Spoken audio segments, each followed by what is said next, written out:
बिस्मिल्लाहिर्रहमानिर्रहीम। अस्सलाम वालेकुम। मेरे यूट्यूब चैनल पे आप सबको एक दफ़ा फिर खुश आमदीद।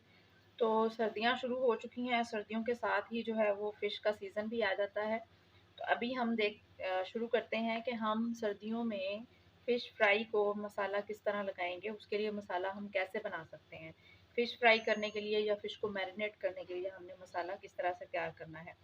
तो यहाँ मेरे पास जो है वो आप देख सकते हैं के 4 पीसेस हैं फ़िश के, जिनको इस तरह से मैंने धो के साफ़ करके रख लिया है। और थोड़ा-सा मेरे पास जो है वो लहसुन और अदरक का पेस्ट है। बाकी मसाले मैं आपको बताती हूँ। यहाँ मेरे पास जो है वो तकरीबन 1.5 चम्मच, ये 1 डेढ़ चम्मच खाने वाला चावलों वाला चम्मच होता है, ये 1.5 चम्मच मेरे पास जो है वो बेसन है। इसको मैं इस तरह से इसके अंदर शामिल करूँगी, जिस बर्तन के अंदर हमने इसको मसाला लगाना है या इसको मैरिनेट करना है। तो बेसन आ गया हमारा। इसके बाद ये जो अभी मैंने आपको लहसुन और अदरक का पेस्ट दिखाया था, ये पेस्ट इसके अंदर चला जाएगा। इस पेस्ट के बाद फिर बाकी जो हमारे मसाले हैं जो इसके अंदर जाएंगे, वो है आधा चम्मच नमक, आधा चम्मच सुरख मिर्च, थोड़ी सी 2 चुटकी जो है वो मैंने ली है ये कुटी हुई मिर्च या चिली फ्लेक्स जिनको कहते हैं। आधा चम्मच मेरे पास जो है वो है पिसा हुआ धनिया, और 1 चुटकी मेरे पास हल्दी है। आधे से थोड़ा-सा कम जो है वो मेरे पास ये पिसा हुआ गरम मसाला है, काली मिर्च है और 2 चुटकी मैंने ये अजवाइन ली है। तो ये भी हम इसके अंदर शामिल कर देंगे अपने मसाले।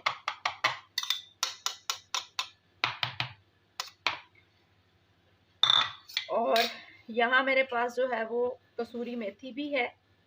अगर आप चाहें तो आप इसको अपनी टेस्ट के लिए शामिल कर सकते हैं, अदरवाइज़ ये कोई ज़रूरी नहीं है। मेरे पास सूखे थी, मुझे अच्छी लगती है, इसलिए ये भी मैंने इसके अंदर शामिल कर दी है। उसके बाद यहाँ मेरे पास जो है वो है सिरका। सिरका कोई भी आपके पास हो तो आप यूज़ कर सकते हैं। सिरका सिरका ना हो तो आप जो है वो ये नींबू भी इस्तेमाल कर सकते हैं। तो 1 चम्मच जो है वो हम ये सिरका इसके अंदर डालेंगे। ये 1 चम्मच हमारा सिरका चला गया। उसके बाद यहाँ मेरे पास चिली सॉस है, तो चिली सॉस भी हम डालते हैं इसके अंदर।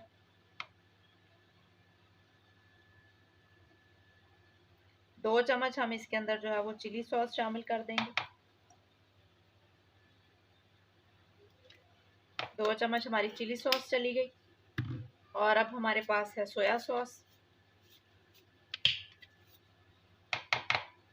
2 चम्मच हम सोया सॉस शामिल करेंगे।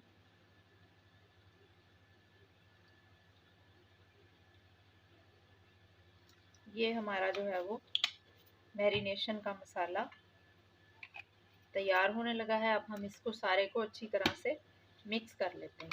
ये जो हमने मसाला अपना बनाया है, इसको हमने अच्छी तरह से मिक्स कर लेना है।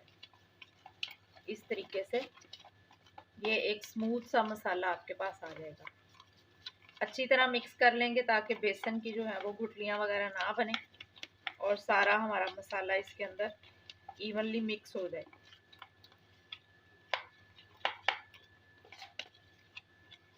नमक मैंने इसलिए अभी इसके अंदर जो है वो आधा चम्मच डाला है, क्योंकि एक तो नमक जो है वो थोड़ा वो दानेदार नमक है, मोटा नमक है, उसको डिज़ोल्व होने में टाइम लगेगा।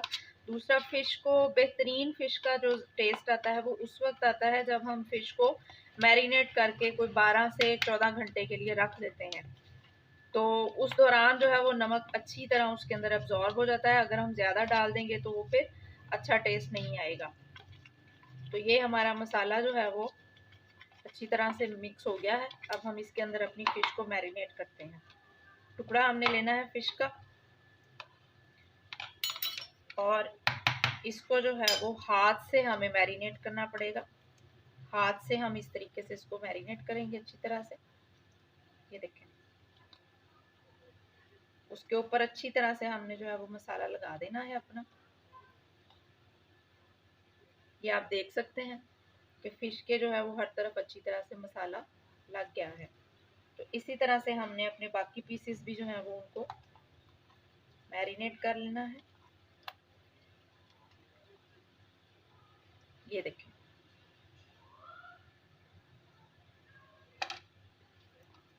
इसको भी लगा लेते हैं।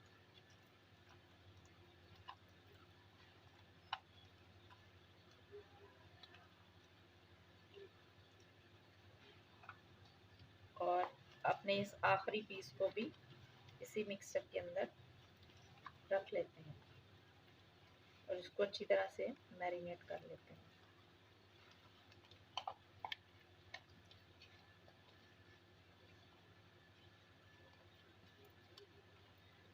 तो ये फिश हमारी जो है वो मैरिनेट हो गई है।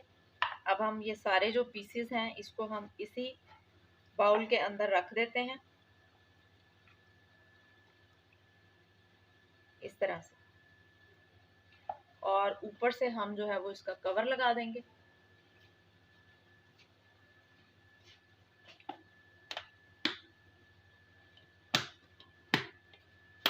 अब इस मैरिनेट की हुई फिश को अगर बेस्ट टेस्ट लेना है तो कम से कम 12 से 14 घंटे जो है वो मैरिनेशन होने के लिए रख दें।